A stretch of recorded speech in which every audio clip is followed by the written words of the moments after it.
Hey, all you football fans, I want to thank you. We're here at the Elite Football Recruiting Show on Sports Fan Base Network. I'm quarterback coach Todd Krueger, owner of Academic Elite, and we're excited tonight. We're going to have a great show. We got a super special guest for all you high school kids. Hopefully you're listening and your parents. We actually have the recruiting coordinator for University of Dartmouth, UMass Dartmouth, Ryan McCormick. Ryan and I go way back. I think I met Ryan about 8 years ago, and he's worked with me and for me, and we've done some clinics together, and I've had Ryan speak. We did actually two events this year. We did one in Carver, and he came and spoke. We did another showcase down in Wesley, Rhode Island. He came and spoke, and we've got an upcoming, a third showcase with what's going on with COVID. We're trying to help the high school kids get recognition, and Ryan will be at the one up in the Hampshire Dome in New Hampshire at the end of December. So we're really excited to have Ryan on board. He's very, very knowledgeable. What I love about Ryan, he's a straightforward kind of guy, super knowledgeable, super connected. What people don't really realize with COVID right now is that the Division I schools cannot come out. They just push back the recruiting season, the blackout season, until April 15th of 2021. So they can't come off campus. They can't have it on campus. So that's like the Ivy Leagues, the Patriot League, all those type of things are having no recruiting. But the thing about Ryan, and we'll get into that, and I realized this pretty early on, is Ryan is really connected. And so even if you go to a showcase where Ryan's at and he represents a Division III school, he'll talk about it. He gets phone calls all the time from Ivy League schools, Patriot League schools, Division I schools, and questions about a player. Maybe they're recruiting a player, maybe they're looking at a player, and they want to know Ryan's opinion because they value his opinion. So players don't realize that just because you're going to go to a showcase or some kind of a combine or some kind of an event, and there's just Division II, Division III, that doesn't mean that information doesn't flow upwards. They have, as you'll get to know with Ryan, he has tremendous contacts all over the country. I mean, Ryan, I think last year went down to South Carolina, and he does all these other camps. I know he's been a coach at UConn's football camp, and so I think he's done Brown football camp. So you're not just getting his personal, but all his resources, all his connections. So it's very exciting. This week, I did a bunch of private training, and we did some group training. And every time I talk to the kids, I ask them, I know we've talked about this the last 2 weeks, but I'm going to just keep pounding it in. How's your Twitter account? Because right now with the COVID, almost all coaches, we'll ask Ryan, almost all college coaches are recruiting via Twitter because it's virtual. They're doing virtual tours because you can't be on campus. And so your Twitter has to be on point. If you don't have a quick Twitter account, you must have one because it's become super competitive, and everybody that I work with, they have one. So if you don't have a Twitter, you're getting left behind. And then after you have your Twitter, and it's free, and all you need is an email address. So there's no excuse not to have a Twitter account.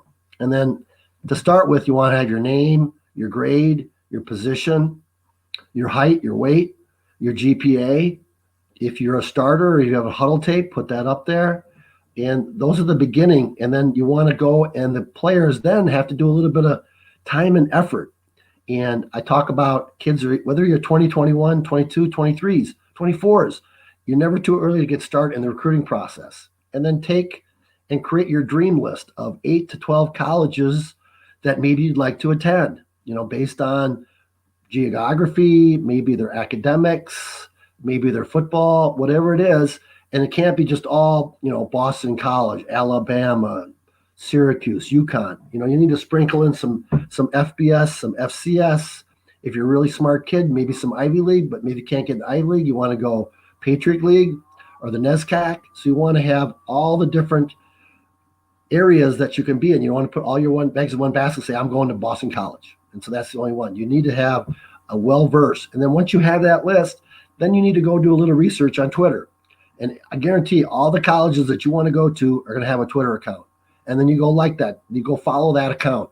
And then you go one step deeper. You find out who the head coach is, and you follow him.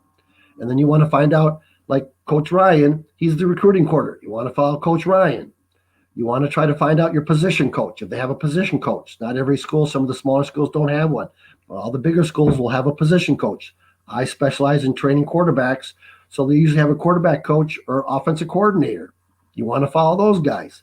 Some schools, like Ryan, he specifically designed is a recruiting coordinator, so you want to follow him. And a lot of these schools, I know, like at Brown, because that's right here in Rhode Island, they actually have the coaches based on geography. So if you live in, Boston area or Massachusetts or Rhode Island, you want to find out who is the recruiting coordinator, and you do a little research on Twitter. Go Google it. It's not that hard, and put a little effort in and start to go follow all those coaches. And then if those coaches follow you back, then you can start to have a dialogue. Hey, coach, thanks for the follow. Hey, are you guys looking for a quarterback for 2022? If it's UMass Dartmouth has a great engineering program. Okay, coach, I really have some interest in engineering. What do I have to have for a grade point average to get in? And that's the kind of stuff you just want to start with, a dialogue with the coach, with somebody. And if they start to have dialogue back, that shows that they have some interest. So kids that want to go to Boston College and they're reaching out to Boston College and they're not getting any of the coaches that are following back, that doesn't rain on your dream, but that's a pretty good idea that they don't seem to think that maybe you're not the level of player they want to recruit. So then you go a step down. Then you go to FCS. You got to have a game plan. And this is what we do with all our players, and we've had success. I think I've been doing this since 2008, we've had 279 kids that we've helped get scholarships. So whether it's a merit scholarship, we'll talk about that in Division III, whether it's an academic scholarship or what's a athletic scholarship. So anyway, we'll go into all that in way more detail when we get into Ryan. So it's going to be a great show. And I want to put this out there. Anthony, who does a great job, Anthony DeAngelis, he's my producer. He's also one of my quarterback coaches at Academic Elite. He goes to UMass Dartmouth. So we have a quarterback from UMass Dartmouth being my producer. And then we're going to have Coach Ryan McCormick come on and talk. And so there's a little connection there. Anyways, Anthony, if you want to take us to commercial, we'll do a little commercial break. And then when we come back, we'll have Coach Ryan McCormick on.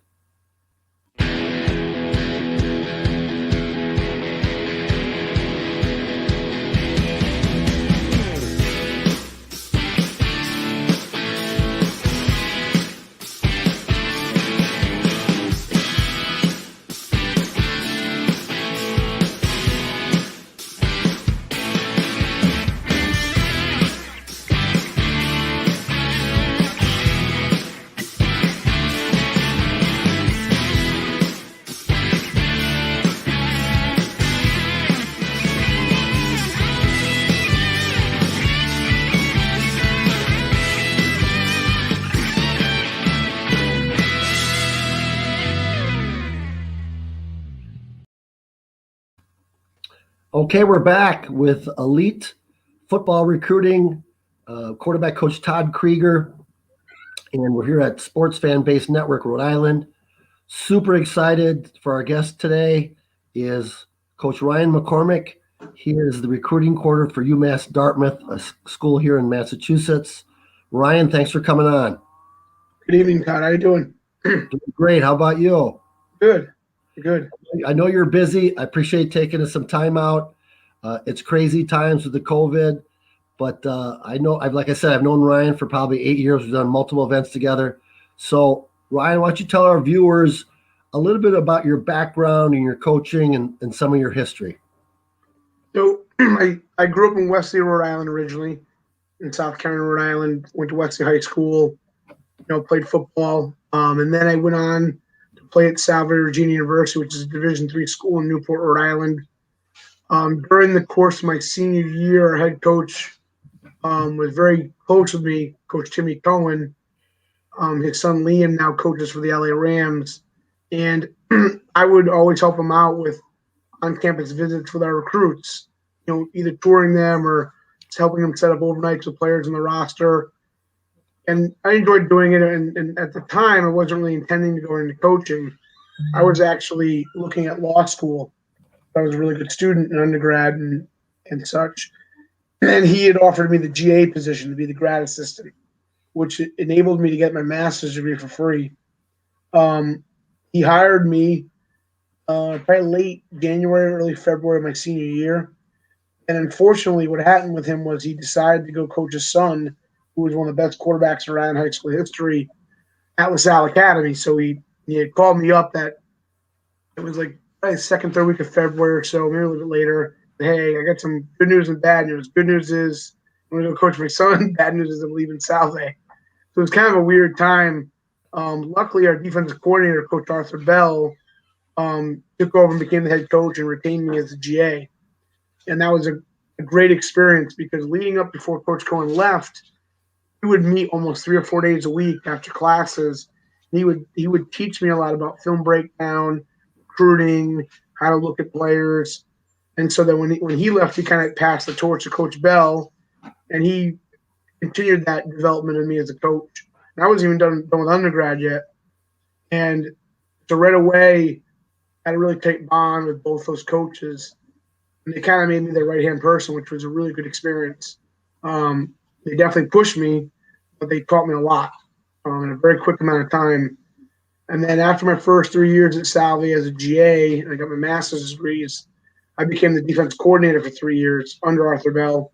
Right. Can I stop you right there and ask you a question? Sure. So Sure. That process you did where, because I'm sure there's maybe some college players or high school coaches, like what's the process for me to, how can I become a college coach? So it seems like, my dad was a college and pro coach.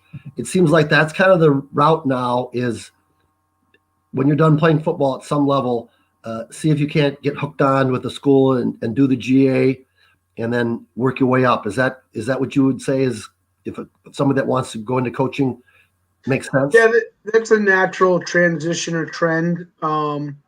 There's no exact linear way, but I would say more than not, that's the way people go.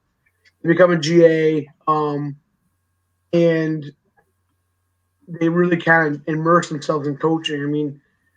Being a grad assistant, it sounds like a cushy job. It's a lot of work because, like, you're juggling school, but then they expect you to be in the football office, 45 to 60 hours a week.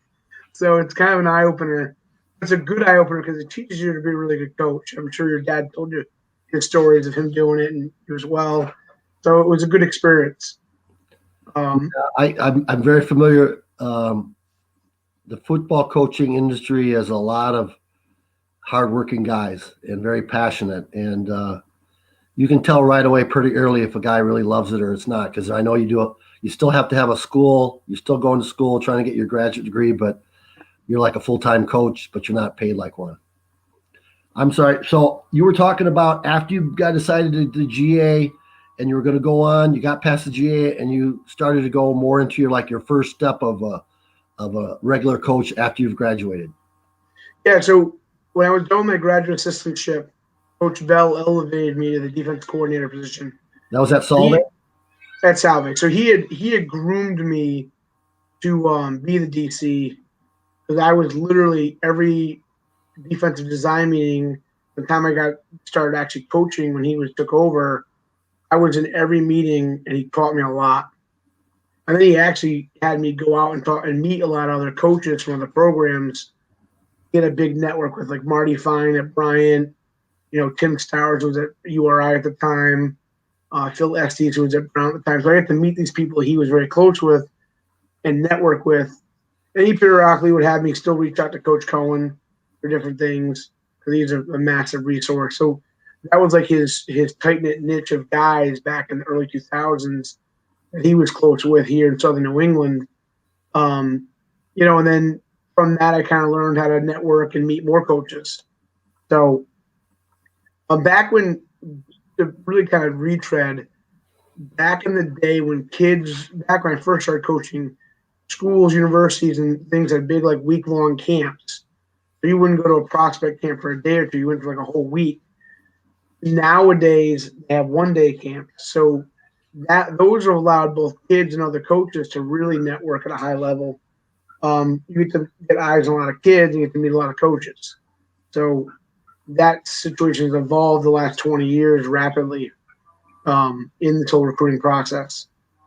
Yeah, I'm sure that you and I have been doing this a long time. Um, the recruiting process, the whole getting exposure has changed so much in 20 years.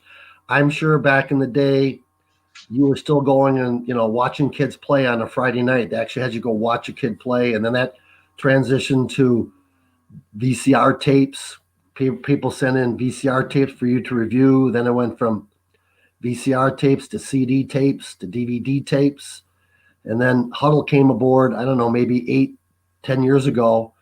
And why don't you talk about a little about like that process of what you do related to what it used to be like and what it is now for the actual recruiting process. I'll give you an idea. When I first started coaching at Salve, we had this huge cabinet. It had to be 24 feet long and about height of like my chest down. That was just for recruit films. Oh, it was huge. Was it And VCR? Was it with VCR? all VHS tapes. VHS, right. VHS, right. And then behind there was a door next to that in our office, a door next to that, and there was a huge room with like built in the wall shelves of the kids that we would like had moved on from. We just put away, but we ranked them.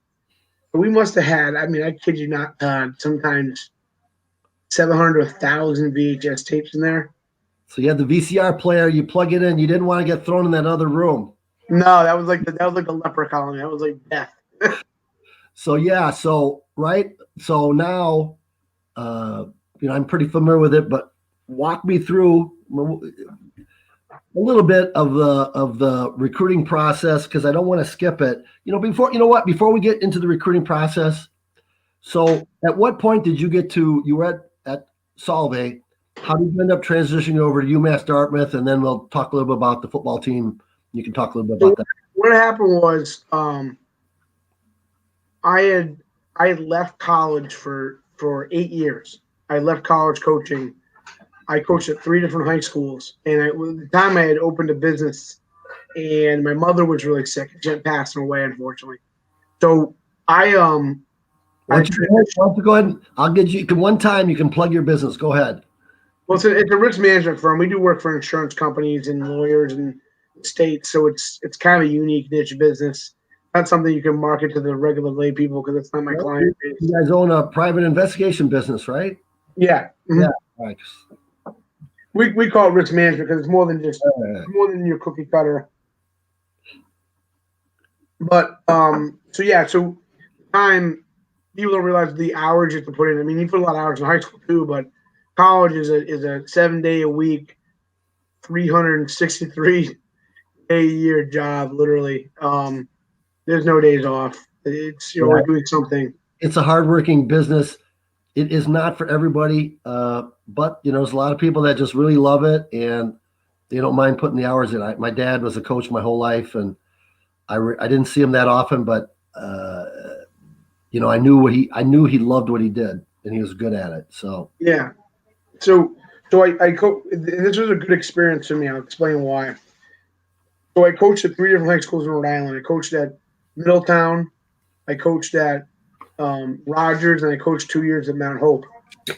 And the reason it was good was I got to see the other side of the coin in the recruiting process from really the consumer side, meaning the high school coaches, parents, recruits.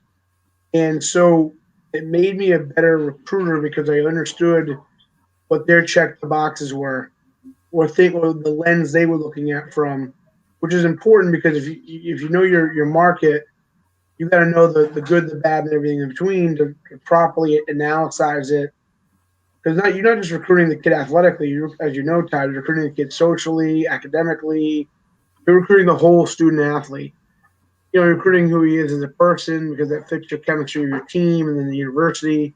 So it was a good experience because I got to learn that side. Then when I came back to UMass, I came to UMass in the spring of 2014 when I came to UMass. What happened was I was actually looking to leave high school at that point. I coached 8 years, coached in 5 state title games, won a couple of them, coached in the playoffs 7 out of 8 years, where I had a good run. It was fun. I knew it was time for me to go back to college. My business was very established at that point. my kids were getting older, so I was able to do this. So I made the jump. Our former women's basketball coach at Salve was now the AD at UMass Dartmouth.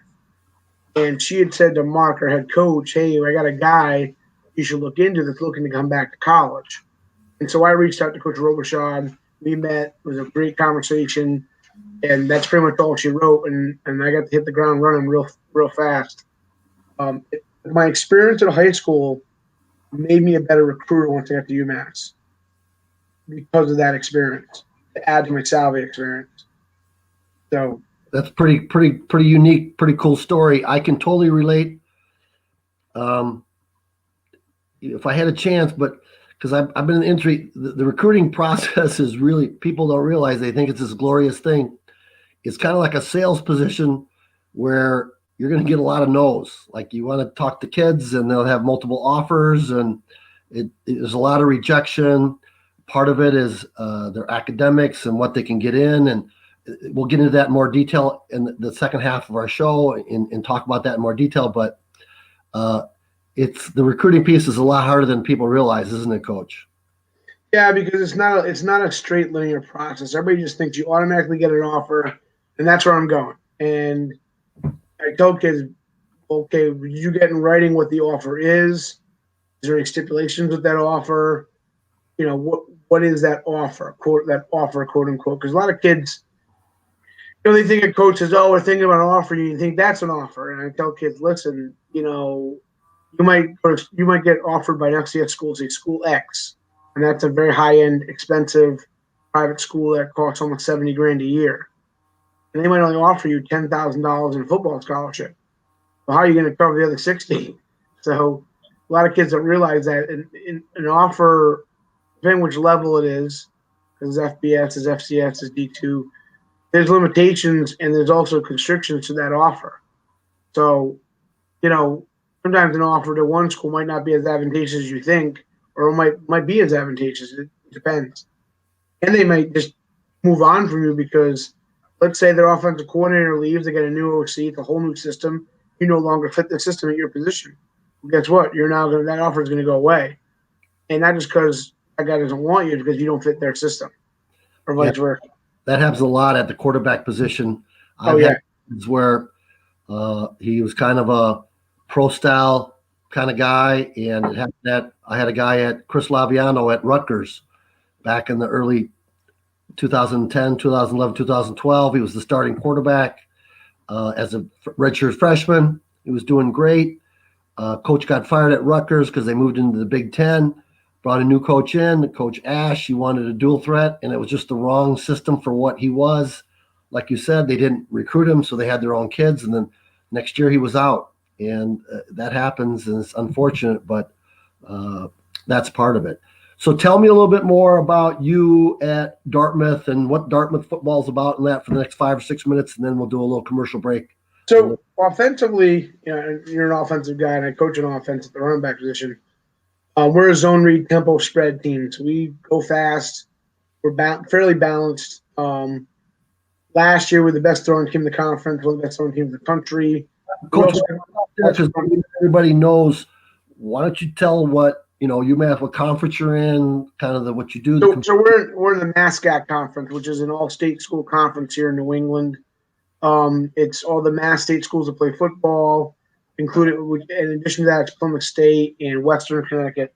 There's only one other state school that plays football in New England. It's not in our conference, and so it's called the Massachusetts Athletic Conference. Is the real name of it. We play a 10-game schedule, 8 league, 2 non-league. It's Division III, but it is not. I caution people because it's just Division III. Like, well, there's a lot of D1 caliber kids in these rosters. That either played D1, wasn't just on the roster, played, transferred down for their major, transferred down for all kinds of reasons, not because they were not good enough. That's usually a myth. You get the film on the kid when he played at Rutgers or Iowa or somewhere else or Wisconsin in our league. Oh boy, this would be fun to play against this kid. So it's a really good league. They're all really good schools. Our school, there's a Tier 1 national ranked school, which is ranked in the top 10% schools in the country. All schools. So it's a good academic school. We have about 8,000 kids on campus. We guarantee housing all 4 years. We have a whole new freshman quad that opened this year. It's brand new. It sleeps 1,200 students. Has a huge dining hall in it. It's nice. Yeah, I've followed Ryan for a while now. I keep seeing you guys putting more and more money into your facilities, the academics, the sports facilities. Um, I know you play pretty good football. Don't you have your quarterback is getting some looks? I can't always pronounce his name, but he had a big year this year. And what people don't realize, I mean, we promote academics, but yeah, if you're good enough, the NFL will find you. I know one of the starting guards at Tampa Bay is from Hobart, which is Division III. So this idea that I got to go to Boston College if I want to play at NFL, it's just not true. If you're good enough, the NFL will find you. And there's a lot of good football at Division III. Yeah, we have a kid, Abby Bambos. He's going to be playing arena out in the Midwest. And so he was one kid that signed a contract after this year. He was trying to get an NFL roster. The problem was with COVID and everything else, preseason was extremely limited. There was no OTAs, no mini camp. So literally, a lot of those rosters were decided in like 2.5 weeks, which is like very little time. So and they didn't have time to evaluate non-returning regular talent. It was just first, second, third, fourth round draft picks, and a couple of the sprinkled in guys, and that was about it. So the limitations were huge for kids trying to enter the professional league this year. All the arena leagues in the fall were shut down, so they're supposedly going to start back up in spring. So Abby was one of our best wide receivers last year and has been. Our quarterback was tops in the country in throwing before he got hurt in the game against Western Connecticut. Before he got hurt in that game, he was second in the nation in a ton of categories. Not just first in our conference and first in New England, but second in the nation. And at one point, he was third in the nation in all of college football, numerically, statistics. So he also carries a 3.8 GPA in engineering, so he's a pretty smart kid. He already has jobs lined up after graduation, though there's a bunch of teams that have looked at him from the league and that have reached out, numerous teams to us to request film. So they do look. Pretty exciting stuff. Yeah, why don't you just give us a brief picture of what happened and what's going forward with UMass Dartmouth related to the COVID for a little bit, and then in a couple of minutes we'll take a commercial break. But just tell us how it went for the fall and what might happen for the spring for all the guys, high school kids trying to figure out what's going on with college football. So we were shut down for this. The Mask Act said no season, and pretty much everybody in Division II, but like 2 teams, didn't play a single game this fall. That occurred also in D2. It occurred in most of FCS. Really, only some of the major Power 5 conferences played. Not everybody up in FBS. So everybody in Division III got a blanket waiver for this year. They're getting the year back, which is very unique. The NCAA has never done that before. I don't even think they did that during World War II or World War I. I don't think they did. So I don't want to interrupt you. That's like getting a redshirt year. They just because of the COVID, they basically every college kid, if they want it, an extra year. And so a lot of leagues are going to play a very modified spring schedule, but it's not going to count towards their eligibility. I know, for example, our conference is looking to play anywhere from 3 to 5 games potentially. We're trying to iron that out. It was announced today that we're going forward to doing that. So that was officially announced publicly to the world. So we're just trying to figure out what that's going to look like. But what people don't realize is all these kids on our roster are going to get a spring of like really intense 4 or 5 or 6 games of football, but keep the year of eligibility. The reason that's valuable is that if these kids choose to go to grad school on the back end or have a 5th year, they can stay and play. And so the kids are excited about it because it gives them options. Now, not every kid's going to stay for their 5th year. I would say 30 to 40% will. We've had these conversations with our current senior class, and most of them are coming back for next fall. So either to get a double major out of it or get grad classes. And that's going to happen all the way up to college football, FCS, FBS, D2. Because if you're on a scholarship and you get the scholarship back for an extra year, I mean, why wouldn't you take another year of school or get grad school? Unless you're a first or second round draft pick projected, then you might jump then. But a right now, I think it's a pretty smart deal to stay and get your master's or a double major. So it's going to jam up scholarships and it's going to jam up roster spots big time. And people don't realize that. Yeah, we'll go into that in detail, way more about that, because you and I haven't talked about that people don't really think it through because it's not that. But for you see a potential huge challenge for some high school kids, and we can get in more detail on that. Anthony, why don't we go to our second commercial break? Again, this is a sports fan-based network of Rhode Island. We've got Coach Ryan McCormick from UMass Dartmouth, and I'm quarterback coach Todd Krueger, owner at Academic Elite Football, with our Elite Football Recruiting Show. We'll come back with Ryan with some more recruiting nuggets.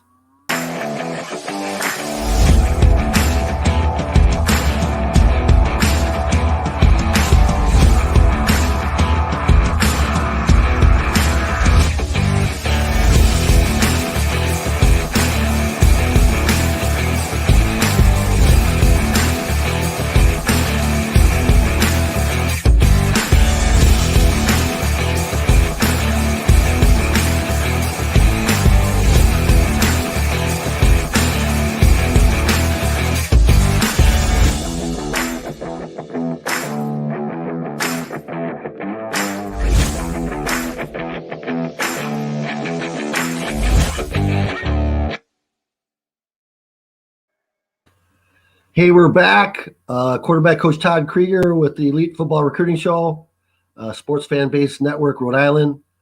Lucky to have Coach Ryan McCormick, head recruiter at UMass Dartmouth. So let's go and talk a little bit about what you were talking about related to the NCAA and the rules and regulations, because they're different from the Division I to Division II and III, and what you foresee the challenge because of the COVID and kind of this domino effect of what's going on, so that the high school kids will, because I talked to high school kids and I said, look, if you get an offer, you should take it and accept it. You can always change it, but you don't want to be left kind of like musical chairs, and they pull all the chairs and the music stops and there's nothing left. So why don't you talk a little bit more about that? Because I know we talked about that and explain it to the high school kids what's really happening with the COVID. Yeah, so a couple of things happened this year with the NCAA. The first thing they did was a blanket waiver, which everybody was stunned on that because they've never done that. You got to go slowly, and all these terms, you got to kind of explain what that is. So they first, when this COVID really hit, and they started canceling games and a lot of speculation if anyone was going to play at all this fall, even FBS. They right away, the NCAA came out and said we're giving a blanket waiver, meaning they didn't care if you played 2 games, 0 games, or 8 games, you were getting the year back. So, and that was huge because that means your whole roster pretty much isn't leaving if they choose not to. So that was big. The second thing that happened was they didn't add extra scholarships. And why this is important is that, think about this, like FBS has 85 head count scholarships. That means they can't cut them up into partials. They can't manipulate them. It's 85 and that's it. So let's say you have, say, 20 seniors. And usually 20 seniors would leave and you have 20 open scholarships the next class, the incoming freshmen. What if only 5 of those seniors leave because they all get the year back? They get to keep scholarships for the extra year by the rules of COVID by the NCAA. Well, now you only have maybe 5 open scholarships instead of 20. And that starts to happen across the board in FBS, college football. So there's a massive trickle down. Where those other 15 kids would normally go to blah amount of schools times 100 and something schools, where are they going? They're now going to go down to FCS. The same issue is going to happen in FCS. FCS has 63 equivalencies they can cut up and give out to almost 85 kids as partials. Some are full, some are not. Same number of games going to happen. So this is massive trickle down. And that people aren't understanding this, and we're seeing it. You slow down. So a Division I, the FBS, they're allowed 85 scholarships? 85 full head count, 85. And then you said the FCS is allowed, what'd you say, 60? Up to 63. They call them equivalencies. Up to 60, but they can split those up, and they could do. They can cut them up and give them out amongst 85 guys. Okay. They can take the 63 and make. So I understand the trickle down effect. I'm just trying to dumb it down from, I'm not as smart as these other guys. So Go ahead, keep going. So it's a So trickle. Division two can give up to 36 equivalencies, and they can cut them up with a lot less money. That's at Division two. Division two. Okay. Now, Division three, we can't call them athletic scholarships because they can't be based on athletics solely. They have to be based on academic or need, merit. We are not bound to a set number on a roster because they're not considered athletic scholarships. The reason that's important is that if a kid meets the criteria that we're recruiting, we filter this front end of the process. We're looking for kids that fit that mold. We know financially they're going to meet these matrix. That's how we package a kid. So there are times, very often, if we do a good enough job in the process, that most of the kids, a good chunk of the kids we're recruiting, actually sometimes get better packages at our place than they do at some B2 and some FCSs because depends on the numbers work, depends on the cost of school, things of that nature, where sometimes we're cheaper at the end. So they can call it a football scholarship, athletic scholarship, they can call it whatever you want, but free money or cheaper is still free money or cheaper. So I think we do a very good job doing that cost analysis on our recruits. Because that is a piece of the puzzle, because again, you're trying to build a roster. So and meet your needs. So it's very so the trickle down is even happening to us. Like we don't have a lot of kids leaving. For this class, we might bring in 15 to 22 kids. Think about it, that's a small class for us. And so this whole trickle down effect, which starts at the Division One, the FBS, and it just pushes everything down. So when you say you might only take 8 to 10 to 12, 15 kids, if there was no COVID and they didn't get this blanket waiver, how many typically would you recruit? We would bring in between low end 26 and high end 38, roughly. So instead of like 30 to 35, you're bringing 8 to 10 to 12. So it's almost like 2/3 less. Yes. Mm-hmm. Probably happening at all levels, right? This division. Yeah. So, like I said, FBS usually brings in about 20 to 25 freshmen, roughly, and usually 20 of them are on scholarship. Right now, that number is going to be minimally cut in half because half of those kids are going to stay. So think about that. Right? So since half the kids are staying, where do those other half kids go? They go down to FCS. Well, now they're pushing down that normal FCS half end or bottom end talent out of FCS completely. So there's a trickle down. It's people say, well, a lot of parents are like, oh, I don't believe that's going to happen. I'm telling them, I'm living it. Trust me. We've had some tremendous, not normal D3 body types come on our campus the last 2 months that are truly Division I football players. Really visit our place. It's happened to all the D3s because the kids are finding out that they're step too slow or they're a borderline FCS offered kid. They're now no longer an FCS offered kid because of the numbers. It's a sheer numbers game. Yeah, we talked about this last week. You said right now the colleges have all this, I want to say power, but they have leverage. It's really leverage. Leverage, that's a better word, because they can pick and choose. So let's just say Boston College, they can be super picky of who they want to give offers to. And maybe a kid who normally would have got an offer isn't going to get that offer. So now if he's not aware, he's like, wow, come not Boston College. They were talking to me. I thought for sure I'm as good as this other guy who got an offer. He went to a combine. I was as good as him. I'm faster than him. We're state champs.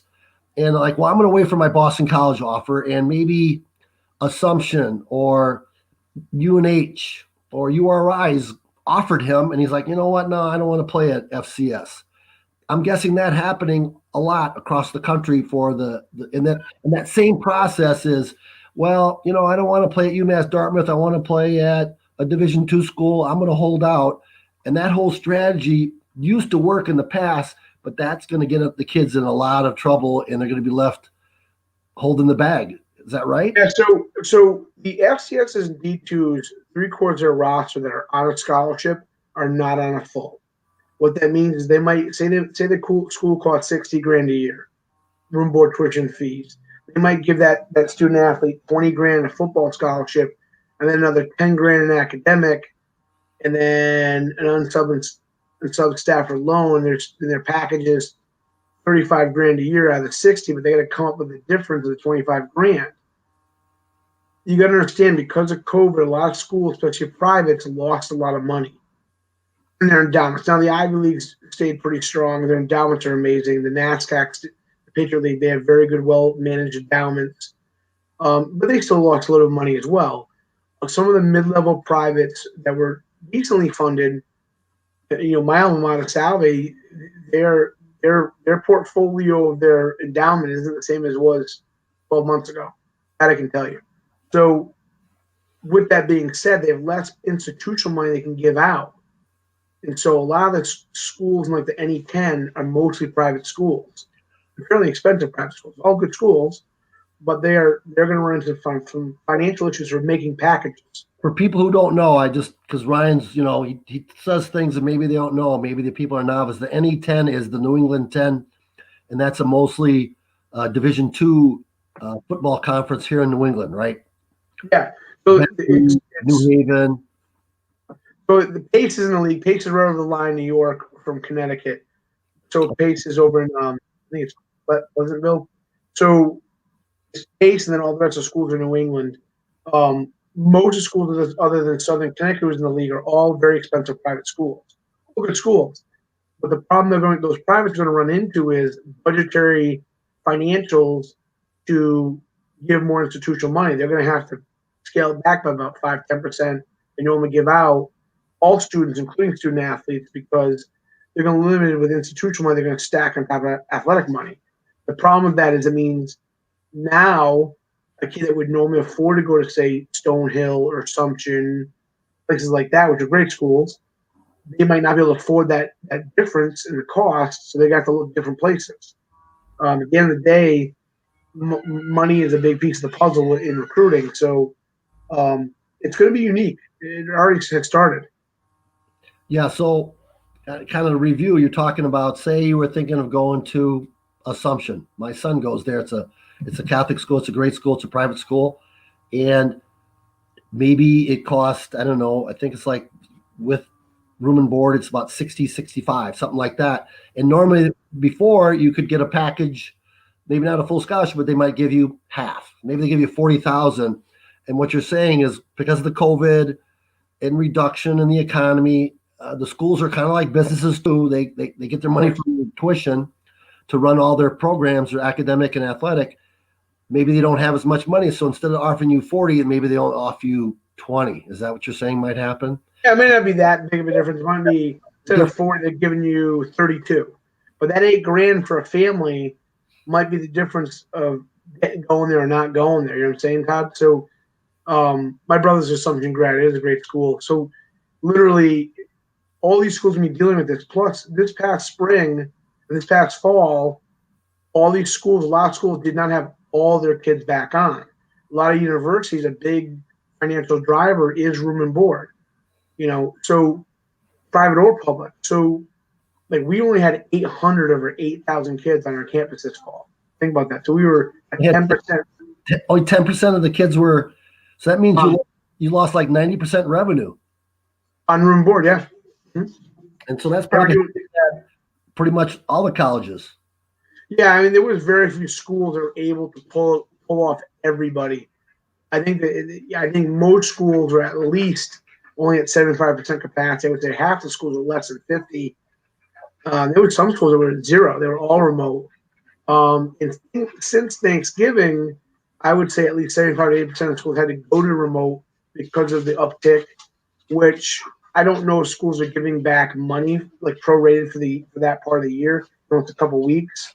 But some did, and that's another financial outlay they no longer have in their coffers to put away for the next school year. So for financial aid and grant money and merit money and endowment money. So it is definitely going to, the packages for next fall will be different than they were, before this fall. At some schools, I can see that. Yeah, you and I talked about this a little bit before. Sometimes at UMass Dartmouth, with all the different vehicles you have, and then the cost to go to the school is more than some scholarships that kids are getting offered. And so you recommend, because we're trying to give information to everybody so they can make the best choices, is they have to figure out all the cost and all that you're getting from one school and how much it costs and what you're getting from another school, and then try to figure out what made you want to be in. Is that, I'm sure that's kind of your sales pitch when you talk to some kids when they say, well, I'm thinking of Division II school and they're going to give me an offer. And then when you find out it's going to cost more to go to that school than it is to your school. We had a kid, and I won't say his name because we're not allowed to, or NCAA rules of recruiting. We had a student athlete we recruited last year from Massachusetts. Very good student, single parent mom, and we gave him a package basically because he was a high academic kid. He was paying out of pocket $2,500 a year and only an unsub staff loan. Everything else was covered. He picked a private school in the NE10 that was almost $70,000 a year, and he had to come up with out of pocket after student loan $21,000 a year. And because it was Division II, he chose that school. He now has reached out to us after putting himself in the portal because he realized. Can you stop right there? Because sure. Everybody knows about that, and that's really a big thing that has changed. And we can talk about that for a minute or two, and then we'll go to commercial break. This portal thing, I'm glad you brought it up. It's a very new thing in the last 2-3 years. Why don't you explain what that is for maybe people who don't really know? So if a player wants to leave their school, say they're looking to transfer. Like I said, when a new coach comes in and they're not going to play, but they were playing, and they say, you know what, I'm not going to play, but I'm good enough. I want to go somewhere and play, right? That might happen. Yeah, I mean, there's a million reasons to go to the portal. You go to the portal because of athletic stuff. You go in the portal because you realize the school you're at, the major you thought you liked, you don't like, and they don't have your major. So now you have to transfer. So the whole reason you're in college football is because you want to go to school. The football piece is great, but the big piece is school and getting you into the real world. So it's an online database the NCAA has, and you basically complete this whole online profile, and it allows you to, for other coaches or the programs to talk to you. It's almost like this, it's like I call it window shopping. You can go into, I can log in the portal and see who's out there, and the portal has everything from your academics to I can look at everything. If you're leaving that school as an eligible player, some kids go in the portal because they're academically or socially suspended from playing anything. So that does happen with kids, and they have the athletic scholarship pulled. So even though when they transfer, they got to wait a calendar year no matter where they go. But that's all disclosed in this portal. So it's kind of like going window shopping for athletes or transfers. Pretty neat. What's your, I know it's different with the COVID. What's your opinion of this? This is kind of a new thing. The portal is great for coaches. It's really tough for high school kids coming up because I have a proven kid from, say, Albany or, an NE10 school that just wants to leave because he wants to do engineering, or wants to leave that other school because he just wants to come to a little bit bigger school or a little bit cheaper school. I mean, we have film on the kid in the portal, and so we can look at the film, the previous college, we can look at his transcripts, and we look at his eligibility because that's all clarified in there because their compliance person will clarify it for the kid. It's an easy sell because he's already played collegiate football. So it's pretty easy shopping, so to speak, because we can contact him right away, and we can set everything up to visit, even remotely. We can have him do a virtual tour. We will probably take 2 or 3 kids this year on the portal, which will limit our incoming freshman class. Yeah, it's another piece where, if you think about it, you already talked about how the trickle-down effect for the high school kids. This portal's the same thing. It's another disadvantaged upcoming seniors who are going to go into college because it sounds like you're picking from a guy who's already been playing college, and he could take that. Say you have your 20 spots, you might give some to those guys that are transferring, and that's 1 or 2 or 5 less for the high school kids, correct? Yeah, I mean, plus think about this. Some kids realize they want to go to law school. We have a law school at UMass Dartmouth. UMass Law is on our campus. So if they have a 2 years eligibility and they're going to finish their undergrad, the 1 year with us, then go to law school year 2, it's a pretty good deal to play football and take law classes. So, I mean, it gives them an advantage to do it because the waiver, so blanket waiver. So we've had people reach out that are good students say, you know what, if I go to UMass my senior year or senior year and half my junior year, I can graduate from there and then go to law school there because we do have an agreement. If you have a certain GPA and LSAT score, we will let you in our law school. Our law school has become a very good law school, so it's very inexpensive. So, I mean, it's a good deal. So kids look at that stuff. All right, we're coming to home stretch.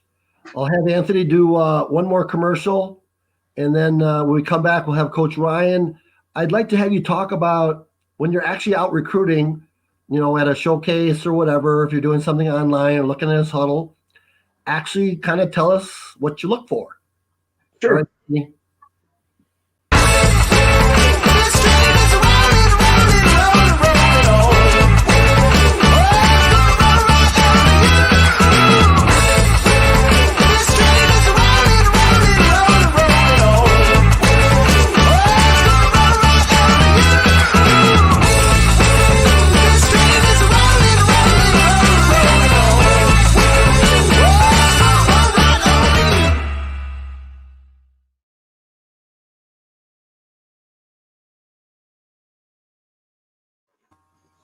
Hi, it's quarterback coach Todd Krueger with our Friday night elite football recruiting show. We're lucky enough to have the recruiting coordinator from UMass Dartmouth, Ryan McCormick. It's been a great show, some great information nuggets for all the high school kids and the parents.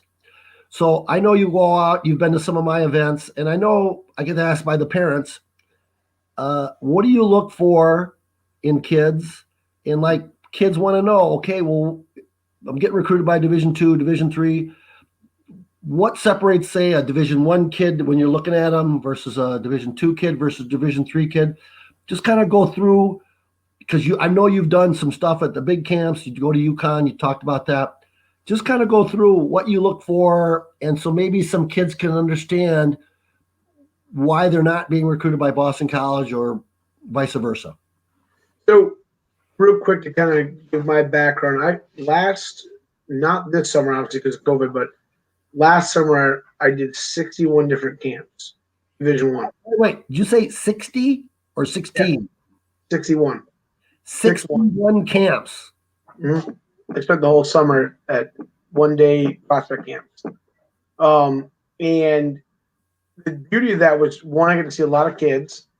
I got to see the 5-star kids, the 4-star kids, the 3-star kids that didn't have stars yet, but that probably should have, and then kids that didn't, and that's fine. Everybody falls in a certain realm of where they belong.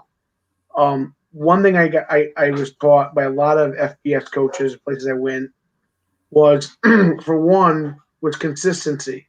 They could tell and they would show me film stuff. They would film the practices, they would film the drills, and what they were looking for at UConn, Syracuse, BC, the Ivy Leagues. They were looking at things like, if you're a receiver, how fluid you were in your routes, your footwork, quarterbacks, their release, the mechanics. The other thing about quarterbacks too was they were looking at their flexibility and their throwing motion.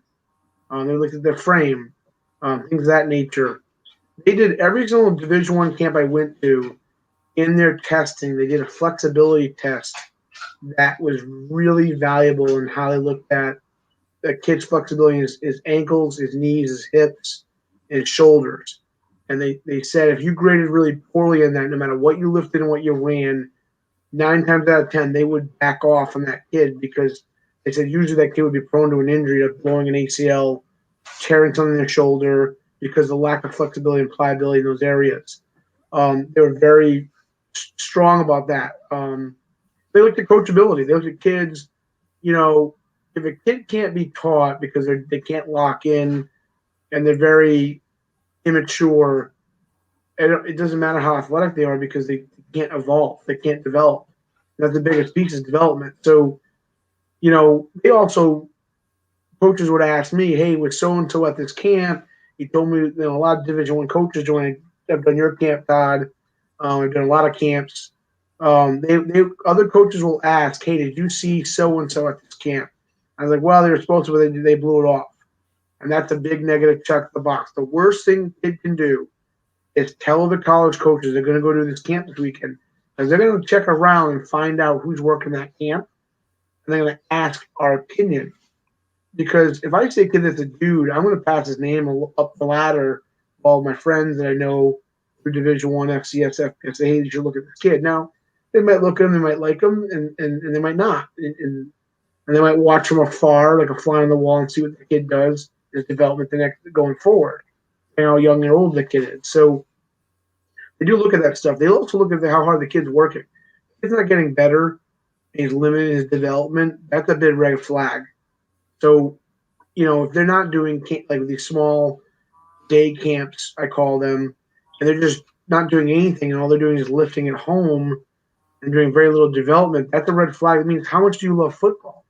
If you don't love football, you can't play collegiate football, because eventually you'll get burnt out and you'll be out of football. So, if you don't love to do drills and love to get better, then you can't play collegiate football, as you know, Todd. There's no way, because the repetition is the whole key. So, especially a quarterback, I mean, as you know. Speaking of Ryan, I don't want to, because quarterback is, they might have different systems. I get asked this because we do these showcases and these combines. How important is somebody's 40? Um, it is, but it isn't. It's good. It's a good barometer. Everybody uses the 40 times like this, like oh my god, he ran a 4.5. It's amazing. There's guys that run 4.5s that can't play quarterback. There's guys that run 4.8s that can sling it. That could be all conference. So 40 is a piece of a puzzle. It's a good piece, but it's not the end all be all. So I caution kids. I was like, listen, if they have an 840, if they do every other thing elite, well, that could raise their stock. It depends. I mean, there's a lot of kids that can run a 4.5 40 but can't throw a ball 20 yards on an out route so consistently. So for quarterback, 40 is a good piece, but it's not the end all be all. I want to know if that kid can make the throws. If he's on the right hash and you can hit a kid on a stop route 5 yards off the line at the opposite sideline every single time with an A ball. If you can do that 40 times in a game, well, guess what? You can play on our offense. If you can run, but you can't throw the ball from me to sideline on the boundary side, you can't play quarterback for it because you can't make all the throws. So it depends what offense you're in. It depends a lot of factors, and that's just my opinion. A lot of coaches have different gauges that they want to check the box on, so to speak. Like an option team, they want a kid that can run like a deer, and they don't really worry about 40-yard throws. Springfield College is a great option team, and all their quarterbacks can run like deer. And so they don't throw the ball a lot, but they run the ball well, and they run mid-level, smaller routes like RPO type stuff. It depends. It's not a simple equation. I wanted to get to this before when the show ended. With everything's doing virtual and you're recruiting online. How important are kids' huddle tapes? I would tell kids huddle tape should not be longer than 3 to 5 minutes. Whoa, say that again, because I keep telling everybody they should not be longer than 3 to 5 minutes. I've got guys that have 8-minute long, 10-minute long huddle tapes, and I keep telling them, you tell them, no college coach is going to look at a huddle tape for 8 minutes. Unless every play is like amazing, like the best kid on the planet. Like, I don't want to see you making a block. We're trying to run an ear hole block that's illegal that you're going to get a penalty on anyways. It doesn't wow me. What I want to see is 10-second clips of like explosive, like just consistent, really good production. So quality and a short quality huddle is fine, 2 minutes or so? Yeah, your first 3 to 4 plays in your huddle should be your best plays your whole career. I call them your wow plays. You want the coach exactly. Wow, that guy. Because that's going to sell that coach to watch more. If your first 3 plays are like, he threw a 10-yard hitch, or he threw 5-yard stops, or he threw a slant, and it's like, it's like a run-the-mill play, like every kid should be able to do. It's like, well, okay, show me a 15, 20-yard bender into cover 2 that you lace it in there in pressure, and in the next play you threw a 20-yard touchdown throw under pressure, and stuff like that. Like, you just do amazing things. So, I mean, that's those wow plays are important. The other thing is, like you said earlier, have all the proper information at the start of the film. When you start that film, it should have obviously their huddle link up there. It should have email, phone number, Twitter handle. It should have their GPA, SAT or ACT if they took it already. What major they may want to do. Um, you know, so there's multiple ways to get an email, multiple ways to get a hold of that kid right now because this is a fast food mentality. If your 3 to 4 plays are very impressive, you might get a phone call 10 minutes as a kid or a Twitter DM or an email from that coach while they're watching your film. I've done it a million times. The kids that don't have anything on it tells me two things. One tells me you're lazy and you don't want to put it on there, which is a tell. Number two, it tells me, you're not serious about being recruited. That's important. And the other thing is, if you don't have the grades and you're not utilizing your time to have a 3.0 or better, you're in a bad situation because the day and age of the less than average students academically are going to be gone with this whole COVID thing for the next 3 or 4 years because the roster spots are very limited. I mean, we've had no kid on our campus that's not a merit scholarship kid or more academically this whole recruiting process this year. You can offer more money. I know this. I'll just let you say it. Mhm. I know if 3.0, 3.5, the better the grades, the more merit money as you can offer. Is that correct? Yeah, and that goes for a lot of schools do that. So and we offer a really good rate to the New England kids. We call it New England proximity, which makes the starting number very reasonable. And then once our merit scholarships average in or need based aid, and of course their grant money averages in, it makes that cost very affordable. Um, and your grades, a lot of kids will say, "Well, I don't have a lot of money as a family. I'm a single parent." If you got great grades, you usually can garner a lot of money, and usually things become very affordable very quickly. And you can't earn enough money to replace your grades. If you got great grades and you consider to raise your stock academically, you can kind of write your own ticket. If you don't, you're kind of limited, and it's very sad because there's some kids out there that are great football players and they have nowhere to go academically. Yeah, that's the whole reason I started the academically football. And you've been to a bunch of my events where, we constantly talk about academics because that's the way, because not everybody's going to go to the NFL and you need to be prepared for, life after football. No one wants to quit playing, but there's a point where you don't play anymore. Let me finish. Just give us kind of your viewpoint. If I was a high school kid, I'm a junior or a senior with the COVID, what would be your suggestions? We're running this showcase. What can they do to get recruited by colleges when they don't have a football season? I mean, go to the showcases. Let coaches know in the area you're going. College coaches are going to be at that showcase. Um, and really reach out to schools. Like, be proactive. Don't like the day and age is like the 1960s. A college coach is just going to call you first. Isn't always the case. The big ocean of kids, and kids do fall through the cracks. I would be very proactive in contacting coaches. Make sure you have your transcript ready to send out electronically. Make sure you have your film no more than 3 to 5 minutes. Make sure you have your ducks in a row. Make sure you have a very clean Twitter page. Your Twitter page is your digital billboard, your online billboard to market yourself. Whatever you put on there is going to be a representation of who you are, good or bad. Right? To caution kids, Twitter can be great, it can also be the kiss of death. So, be careful what you put on there. And I would go to camps like your camp, Todd, because at the end of the day, there's not a lot going on. So the camps that are happening, and I've seen a bunch of kids already get offers from the last camp I worked with you, and we've talked to some kids and offered some kids. Well, and a lot of the schools have too. If you're not doing, you're not working, you're not producing, you're kind of spinning your wheels. And a lot of kids out there spinning their wheels right now. And it's crazy, honestly. Right. That's great information. So maybe you can't go to a showcase. We're doing this showcase the end of December, or a situation where maybe you're a senior and you've waited. This has happened with a couple of kids I trained, but I'm sure it's at all football positions. You've waited 3 years to become the starter, and you don't have any film. You don't have a huddle because you never really played. You're planning on you trained, and planning on having a great senior year, and it got canceled because of COVID. What would you suggest to those guys to could you just try to get the coach to get some attention, and then maybe you can start a conversation, and maybe with your academics you can leverage something, and get into. I would have those kids reach out to schools, whatever minimal film they do have.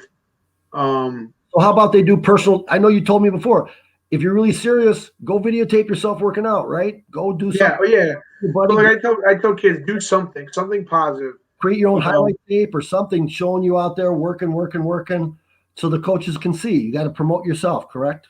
yeah, exactly. So I mean, there's kids that were 2 year starting quarterbacks haven't done anything the last 6 months, 7 months, literally nothing. And like any sport, repetition is going to make you better, but lack of repetition is going to make you erode your skills. So your skills will erode. No different than a gymnast or a hockey player. If they don't play, they don't do, their skills get worse and they go backwards. Football's no different, as you know, Todd. Like, if you're just doing nothing and you're sitting in your house watching TV, you're not getting better. I can tell you that. So, I tell kids all the time they should film lifting weights, film running drills, film themselves watching film, what they do, even looking at huddle. Show us your work ethic in all the aspects of football. If you're not doing that, I mean, and you have no film from this year, kind of dead in the water. Because again, it's a uphill battle for these kids right now. And they don't realize it. I feel bad for the class of 2021. They really have a tough situation. Yeah. So we're coming to the end of the show. So I just want to kind of do a quick review. Coach Ryan talked about this year with the COVID, it's a unique situation where there's going to be less offers for high school kids because they got the blanket with the college kids, right? So the college kids get an extra year. Every college kid can do a red shirt.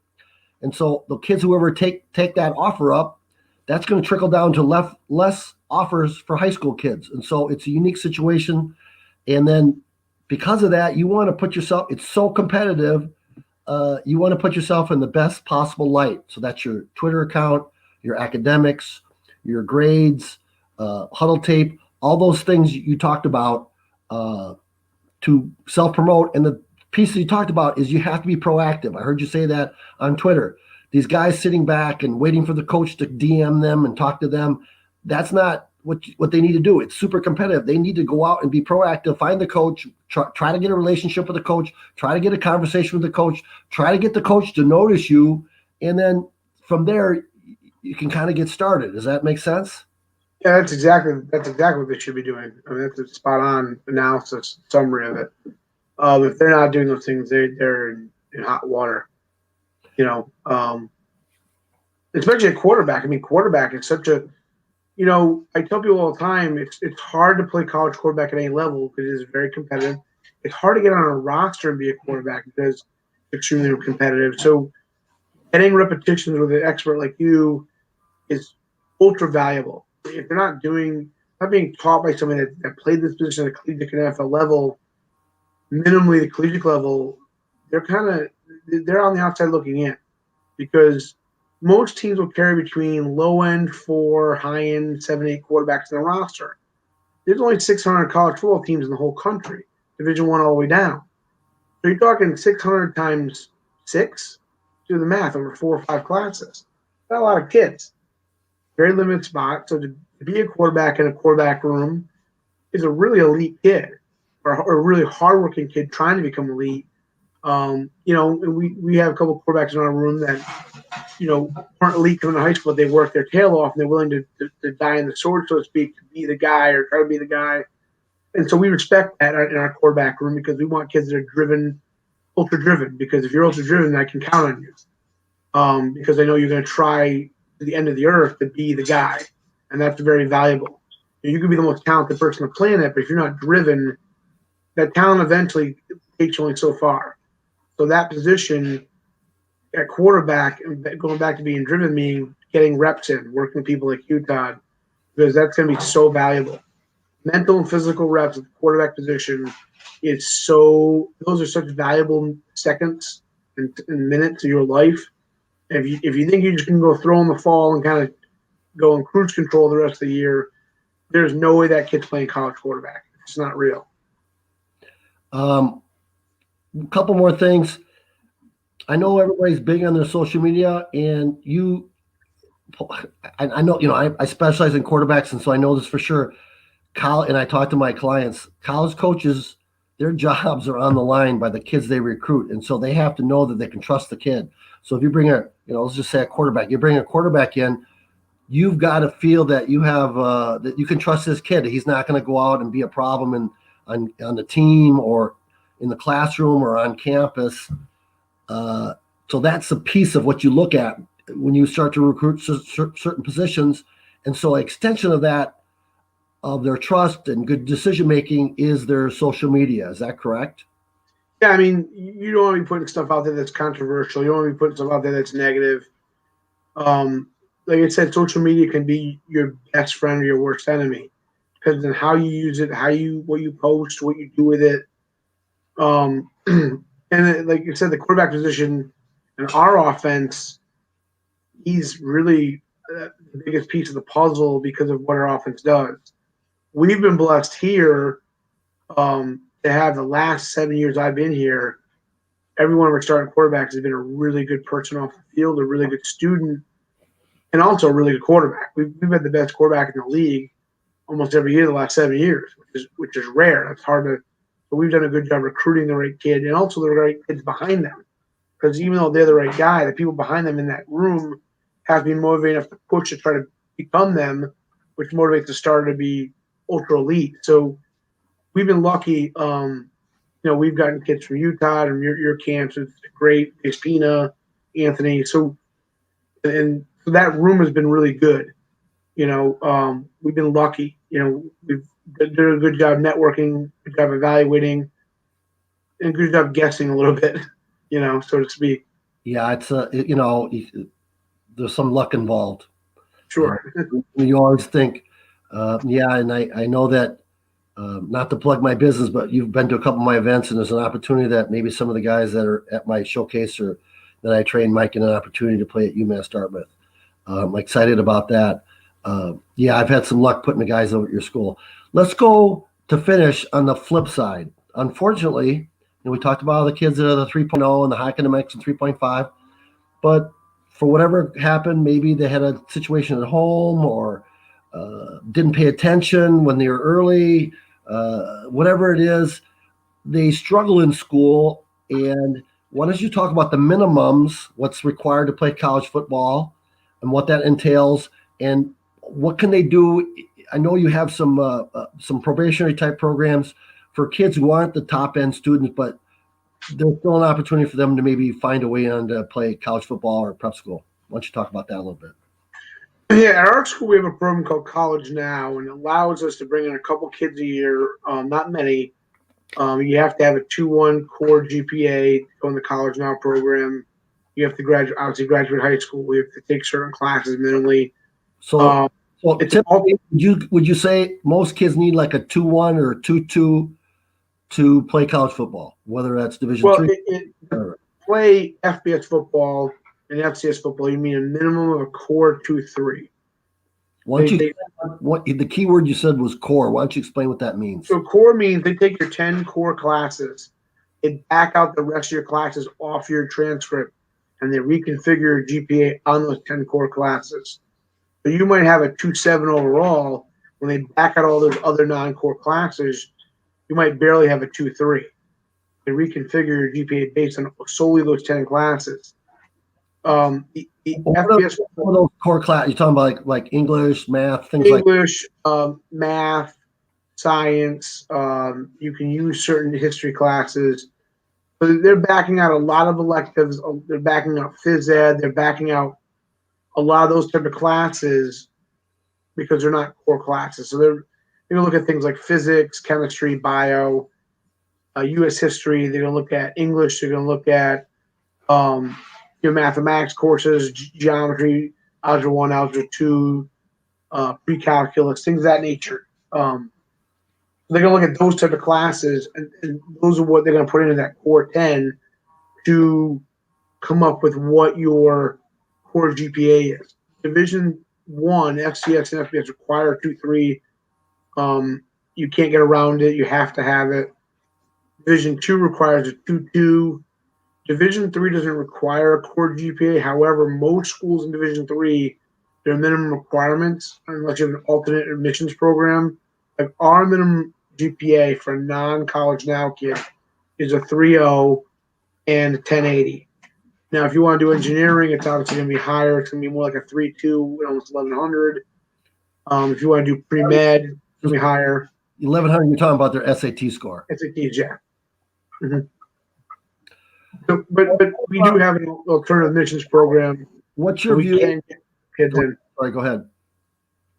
We do have an alternative admissions program. So our College Now program, right now in our whole roster, we have about 16 College Now kids in the roster. And they're tracked very aggressively. They have the College Now advisor. They literally can't sneeze without them being overseen by these advisors. So they get a lot of academic support.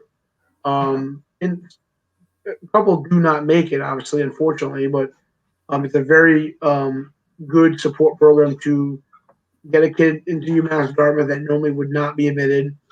There is an interview process. It's not that bad. It's just required, and they're going to ask you some key questions to know if you really want to be in college. But it's a great program, and they've done a great job with kids. Keep making them successful and supporting them.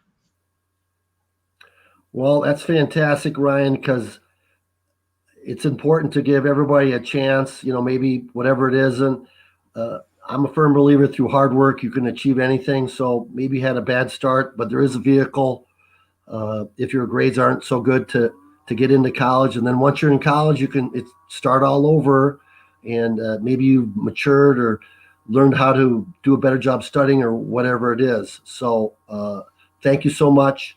I thought today's show and the interview was great. We went a little over our normal time, but the stuff you give, the information you give is so important. It's kind of like the Mr. Wizard. We're getting all the information behind the curtain of a viewpoint from a college coach on how they recruit, what they look for, what's important from you. And it's just fantastic.